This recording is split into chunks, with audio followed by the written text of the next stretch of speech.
వారు ఆయన ఈ లోకానికి రావడానికి ఇష్టపడుతూ వచ్చినాడు. ఎందుకండి అయ్యా, మనుషుడు పాపములో జీవిస్తున్నాడు, మనుషుడు పాపానికి దాసులైపోయినాడు, మనుషుడు పాపములో బొరలాడుతున్నాడు. ఇలాంటి మనిషిని బాగు చేయడం కొరకాయి, ఇలాంటి మనిషిని విడిపించడం కొరకాయి, ఇలాంటి మనిషిని తనతో ఉండాలని యేసుక్రీస్తు ప్రభువారు ఆశపడుతున్నాడు. ఆయన మార్గమై ఉన్నాడు, ఆయన మార్గమై ఉన్నాడు.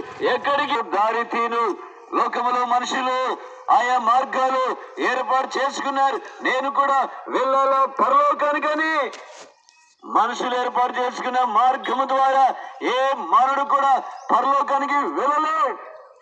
యేసుక్రీస్తు ప్రభువు అన్నాడు, పరలోకమునకు నేనే మార్గము, నేనే సత్యము, నేనే జీవికి వెళ్ళలేరని.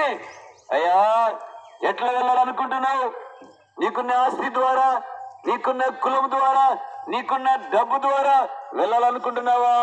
అవి ఎంత మాత్రం కూడా తీసుకెళ్ళలేవు.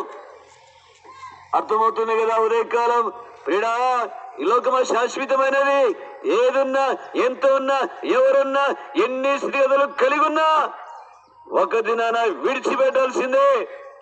నీతో వచ్చేది నీ పాపమే, నీ వెనకంబడి ఆ పాపమే నేను తీసుకెళ్తుంది నరకానికి.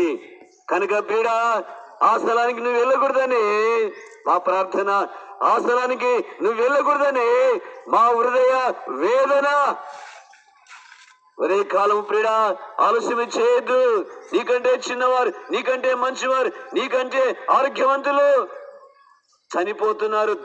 దినదినం మరణ వార్తలు అధికమైపోతున్నాయి. ఆ మరణం నీ ఇంటి కిటికీలు ఎక్కక మునిపే ఆ మరణం